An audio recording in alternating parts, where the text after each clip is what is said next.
And welcome, everybody. Welcome back to the Current Culture Podcast. I'm your host, China. And we have a doozy of an episode today. From MasterCard to TikTok to the icy snow outside. Grab something warm and try to stick with us till the end, okay? Okay, so I'm not the only one who watched the Druski skit, okay? And I know Druski skits are kind of like a give and take. They're not I'm sure that man is not, unfamiliar to controversy. And pretty much every time a skit comes out, there's someone who's unhappy about it. But he was kind of making some points with this one, I'm not gonna lie. Uh, for any of you guys who aren't familiar, Druski did a skit that was poking fun at some of the megachurches and how they take advantage of their audiences.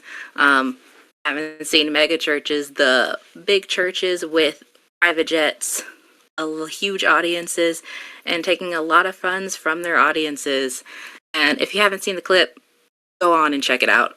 You're gonna get a little bit of a giggle out of it. But I see that there's a lot of backlash on that video and saying that you're making fun of God.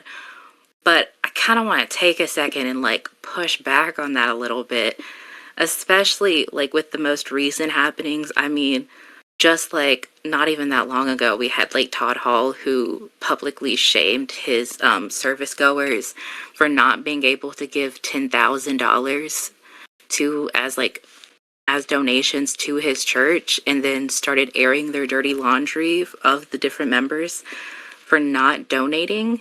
So it's kind of hard. I feel like this is what fuels the apprehension that those who are a little bit nervous of getting into organized religions, I feel like this kind of fuels that apprehension people have towards religion, where you may be more willing for spirituality, but organized religion may be where you feel a little bit, gives you a little bit of worries, gives you a little uncomfy tingles.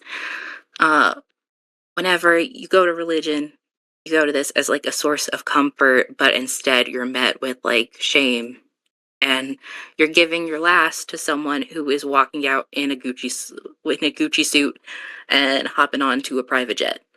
And that's not to say that all churches are bad, and of course we all know that.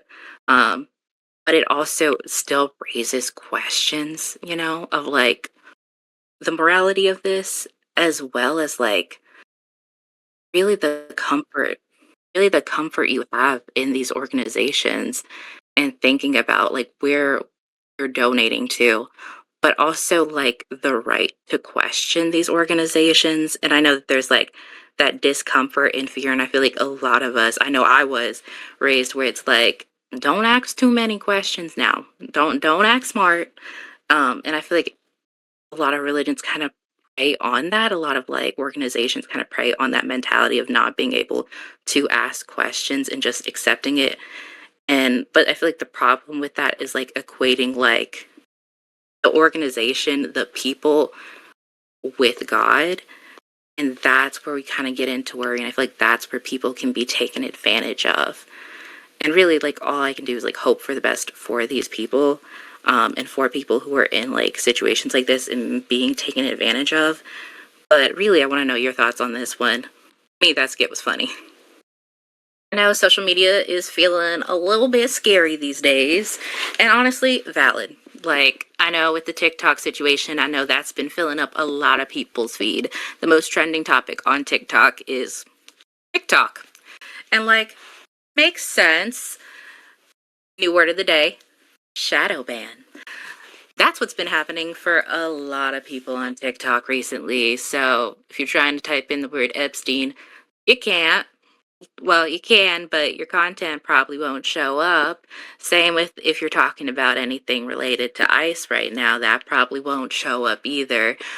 But honestly, that's not really a new thing. I feel like this, we're going back to another word of the week, algo speak.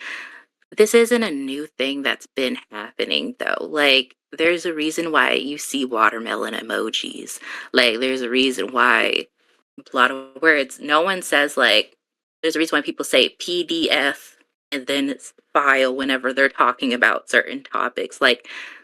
People will adapt, and people will always continue to have conversations. They'll just figure out ways to have it in ways that the algorithm will not pick up. So I feel even though, yes, it's concerning, yes, this is not okay, I feel like it's also something to keep in mind that like people are resilient, and if people want to be heard, they're going to be heard. Does that mean like you shouldn't be talking about it and pushing back on censorship? Like, no, of course you should be pushing back on censorship, but like it's still something to like keep in mind. And also I feel like this is something to keep in mind, is to be looking at the guidelines, and the fact that like, yes, the guidelines are concerning, but also yes, all of your social media platforms have terms and conditions that you probably should be looking at and be concerned with. I wouldn't say that one is necessarily the worst. It's not a who's the best. It's more like who's the least worst type of situation that we're working with. So really it's kind of like weighing your options, because yes, these social media groups, this is why you're able to organize through social medias. Yes, I've seen like plenty of posts of people organizing and using social media to help start community groups, start mutual aid groups on it. But also, yes, these corporations are run by people who don't necessarily care about our interests. So it's like catch 22 there. Weigh your options. Like, people are resilient. You'll be able to figure it out. Also, take the time to figure it out, and you will be okay. Just do a little thinking, do a little research, and make an informed decision beforehand. And if that informed decision involves like deleting TikTok, all the more power to you. Honestly, that's a valid decision. If you're keeping it, keep updated, keep checking, and still be making sure about like what your decision is. Keep making informed decisions while on the app. But my thing is just like, as long as you're keeping like your hand on the pulse, keep doing your research on it, you'll figure it out. Honestly, this whole thing with censorship isn't new. This one hits a little close to home. You see the figurines in the back. You know I'm a gamer.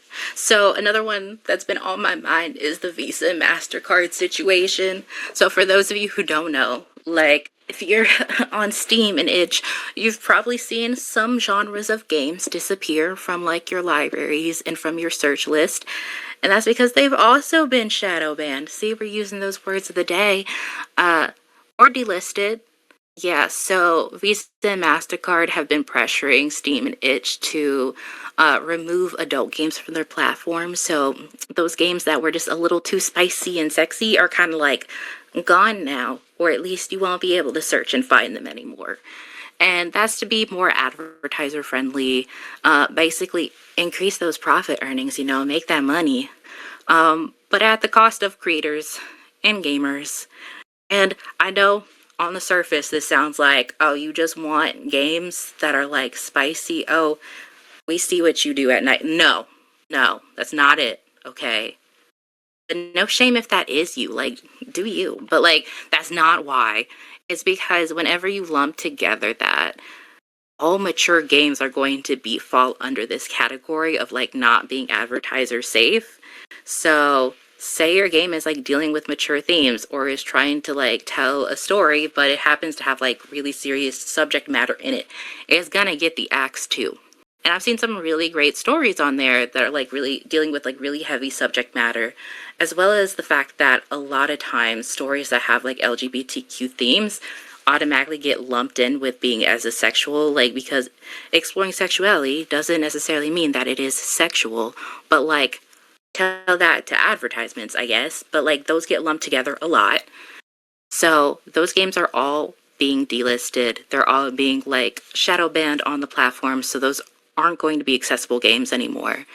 So honestly, it's really sad to see that happen, to see those games go, especially since like a lot of the games on Steam are and itch are both like really not even just like games to me, I would say, but are also really artistic in nature. Like I've seen full-length poems, but like in a playable format on Steam before and on itch. So like it's sad to see this layer of creativity go. Like I'm never for censorship, but I'm especially not for censorship whenever it comes to art, and like a lot of games that are on there can be considered art in my opinion. So it's super upsetting to see this happen, and despite the pushback that they've been getting from audiences, that Steam and itch have been getting from their audience, the protests that have happened, it's still not really going anywhere. At least not like since I've checked on it and any updates for it. Visa and MasterCard are still kind of winning in this. So, a tale as old as time, axing things that are mature that you can appeal to a wider audience, but then alienating your original base. We've seen it, and it's happening again. And now we get less in-depth games. We get less cool games as a result. F's in the chat, I guess. Like, we'll make it out. Maybe. I don't know. Do something about it, guys. I'm just a messenger. Next topic. Okay, is the snow like kicking anyone else in the behind? Like literally, because like I literally busted my behind earlier trying to like shovel snow, and like it's been rough on me. I'm not gonna lie, I'm not built for this. I'm too squishy. I'm not ready. But like literally, while me struggling out here, my dad pulls up with one of those back in my day, and like I just thought that was like, oh, him just talking. But like, actually, he was right. So, like, this storm really was not the only like big storm we've had. Shocker, I guess. But like, the one that he was talking about was like the blizzard of 78, which kind of just sounds like this big old timey event. But like, this isn't the first time we've had like a big snow event that's happened. And like, comparably, and looking at pictures, it looks a lot worse. Like, the pictures of snowed-in cars on the highways looks really rough, and low-key looks kind of scary. But it's actually kind of, like, surprising, because, like, while looking into this, you kind of find out the fact that this blizzard actually wasn't, like, some of the snowfall we've had now is more than that blizzard. But, like, the outcomes and like the way people talk about that blizzard and like the casualties that happened in that are so much more, despite the fact that like the snowfall that we had right now kind of tops out at it. Even though it's like comparable, we're kind of topping out. And a lot of that has to do with the technology that we have now. So like back in that like the blizzard of 78, there wasn't as much like weather and communication technology that we have now. Like that whole like, let me send a text real quick, it's snowing. Yeah, that wasn't as big of a thing. We weren't in the technology social media age. The weather apps were not on the phone. So people were not like able to like tell. You weren't able to just like text someone to be like, oh, it's snowing, maybe don't go out. So people just got snowed in on the highway, and that wasn't cool. That was not okay. That was rough for a lot of people. A lot of people did not make that out. But on the plus side, a lot of kids had snow days, and those snow days turned into snow weeks. So literally my dad was like telling me about the fact of he's like, we made igloos. We made houses. It was amazing. He's like, not amazing for the adults though, but for us kids, it was the best day ever. And it's like, that's a reality. That happened. Okay. So it's like, even though like we're complaining about the weather app now, it has improved. Could it be better? Probably. Definitely. I mean, weather apps in general, if we're talking about the weather app, they're not like as accurate as they could be because they especially struggle with snow. So it really like depends on your local weather station is going to be the most accurate. And then local weather stations are getting less funding now. So like that might be a little struggle. That may not work out as well. Like we may want to like have thought about that, but like still we're doing better. We're doing better. And on that like same subject of snow, I gotta ask, like, why bread, milk, and eggs? Like, I get that they're like staples. They're what everyone thinks of when they think of like, oh, what am I gonna eat? Bread, milk, and eggs, I guess. Like, we got that Got Milk campaign that told everyone that like milk is essential to your diet, even though it wasn't. So like, I see the thought process, but also my brain is like, wouldn't you like prioritize like non-perishables like canned goods? Like, wouldn't if you thought you were gonna be stuck for, like, weeks on it, wouldn't that be your first thought? Like, I don't have an answer, it's just in my brain, like, I'm just thinking about it, you know? Like, it's just stirring in there, like, why, though? But, like, there is, like, a more serious thing to, like, think about whenever we're thinking of, like, snowstorms and stuff, and, like, ironically, this came to my head because I got locked outside. I did not bring a key outside, and everyone forgot that I was outside the house. So, like, I just resigned that I guess I'll just become a snowman, I guess, and just laid on the ground. And by the time I was back in, like, I had soaked through like 3 layers of pants, and I could not feel my behind, and my hands were frozen. And like, it made me think about the fact that, like, you know, we have the preparation now that, like, you can like get a text and say, "Oh my gosh, it's gonna snow. Maybe I won't go outside today. Oh my gosh, it's gonna snow. Maybe I won't like get in my car and get on the road today." But like that's not the option for everyone. Like there are some people who are unhoused who like their only option is to stay in their car. And like you already know the risk of snow and being and leaving your heater on in your car, then you risk carbon monoxide. And it's like what is the option for people who are in that situation? And then it's like, and also shelters aren't always the safest place. So it's like, say you don't feel safe to go to a shelter, then where are you gonna be? Like, I was like feeling like I felt like I was fending for myself after like 20 minutes trapped outside. Like 20 minutes, I was already up. I was banging on 5 doors. Like I was banging on everyone's door. I wanted to bang on the neighbor's door and be like, please, just call them. No one is answering. Like I felt miserable. And like, I'm soft and squishy. I told you, I'm not built like that. But like, imagine like someone who has to like just live like you're already struggling enough, but now you're just like stuck for hours to days on end in the snow. Like that's just something that just always makes me think about whenever it's snowing. Like that two realities are kind of existing. That's like the same way you're like having fun playing in the snow. Like someone else is also like struggling because it's so cold outside.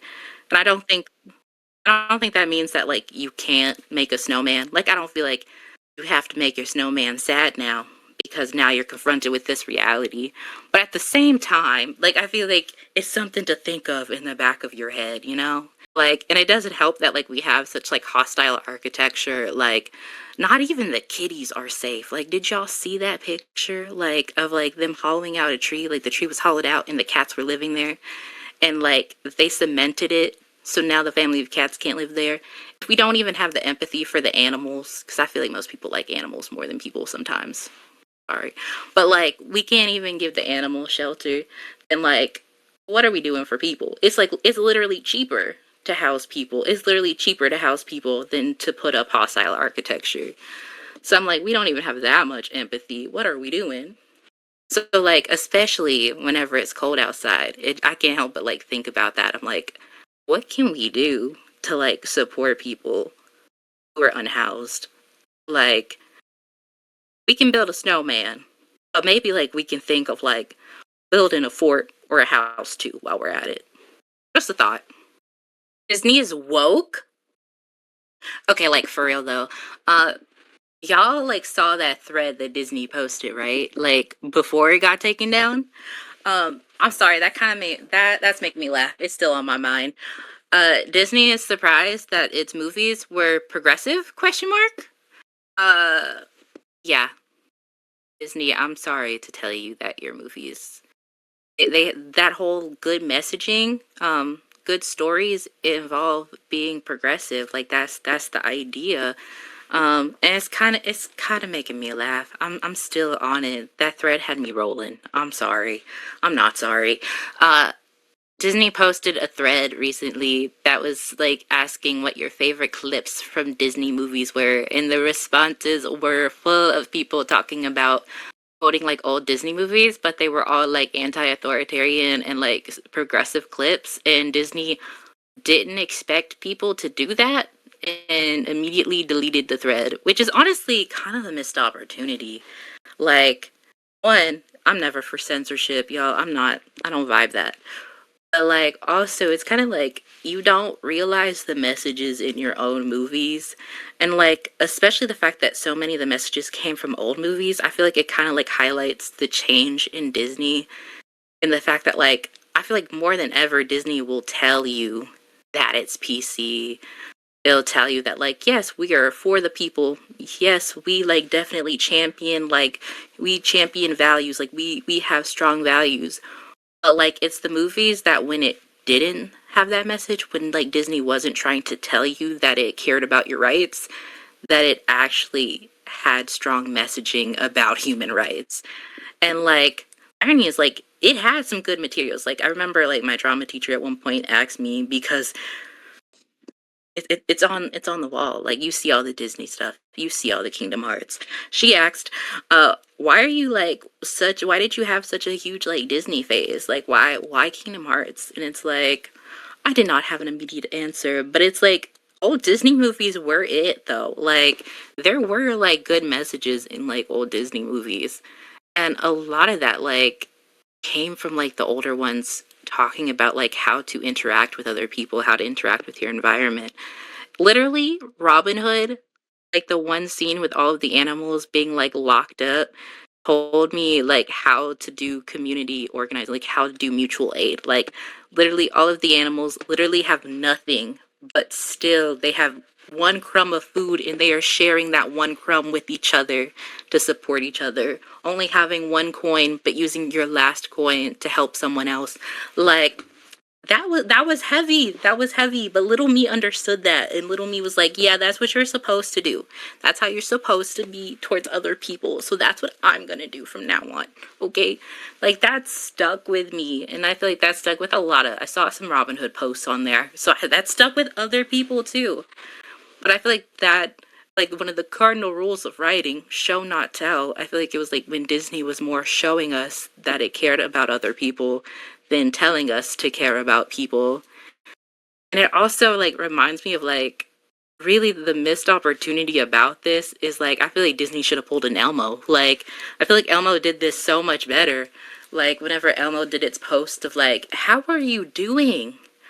And then everyone collectively responded, "I'm not doing okay, Elmo." And like, yeah, yeah, Elmo responded and was like, "Yeah, I get you." And that makes sense because a lot of us aren't doing okay, and that's okay. And like that is like a better way to handle it. Like I feel like really missed opportunity for Disney. They could have just like even if they're like, "Ooh, this is scary territory." Still could have like used a PR response to be like to at least acknowledge the fact than to simply delete it. I feel like it never ends well when you just like ignore the response of your audience. At the very least you can try to like, well, I see that this is how you feel. I hear what you're saying. Even if you don't know how to respond yet, you're like, I see you, I hear you. Now we'll address it at a later time. But at the very least, you could say, like, I can see how you're feeling. Oh, someone take me back to the good old days of 2016. I don't know why I did an accent, actually. Like, just forget that happened, actually. But yeah, people really are, like, trying to go back to 2016. Like, those were the good old days. Um, I'm not so sure about that. I can see where you're coming from. I can see why you would think that, but I wouldn't say like 2016 was the best year. I feel like practically any year feels better than this year. Maybe not the pandemic, but like most years feel better than like this stretch of years. Like I feel like there's a phenomenon in general that like whenever there's like a rough time period or like things have been like rough on you, you're experiencing a lot of hardships, then you go back to nostalgia. It's like the same way like whenever I have a bad day and the first thing I do is like turn on old cartoons because I'm like, yeah, like, my favorite cartoons always got me. Like, that theme song always gets me back in a better mood. Like, that makes sense. It makes sense to rely on nostalgia whenever you're feeling down. And there's plenty of reasons to feel down right now. So, like, that tracks. 2016 actually being, like, the best year, I pause. I'm not so sure. I'm not so sure. I get it though. Like, I get it. Especially when you think about the fact that like 2016 is like right before this election, really like this whole like presidential cycle. 2016 was like right before that hit. Um that makes sense. I can see the thought process. It is clocking. It is clocking. But I would not like personally say 2016 was the epitome of best years ever. I'm not sure any year is truly gonna be the best year ever. I feel like that's gonna keep happening. I feel like we're gonna have another year that like is gonna happen, and then you're gonna be like, well, actually, that year was the best year ever. Like I feel like every periodically this keeps happening where we have like a, well, that year was the year, and then another couple years passes, and then they'll be like, no, that year, that was the year. Um, because I feel like this just kind of falls into the romanticizing the past, as they say. But like, if it's an excuse to go through old like vines, why not? Like, go off, like, go through your old reels. Why not? Like, whatever makes you happy. Like, I'm gonna support you. Just maybe pause on the idea that it's the best, but like, hey, why not go through memory lane? Have fun. As long as you just come back. Just remember to like come back to this year. You gotta keep moving. We still got stuff to do. I'm sorry. I'm sorry to remind you of that. I'll see you soon. Okay, we have some exciting news.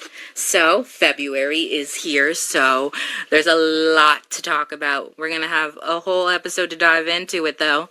So, we have some guests that are going to be coming, and also we're going to be diving into some topics. We're doing all things Black History Month. So we're going to be talking about a lot of topics. We're going to be talking about some history, diving into some historical figures, getting into the topic of erasure as well as historical, talking about memory and spaces, all things. And also, if you know a little bit about me, just do a little dive on that history, that you know the type of things that I like to research. So I can't wait to share more with you. Please tune in, and we can't wait to share it with you. Thank you for toughing out the cold with us, and we can't wait to see you next week. Please stay warm. Don't worry, the ice will thaw, but we'll still be here. So, like, comment, and subscribe.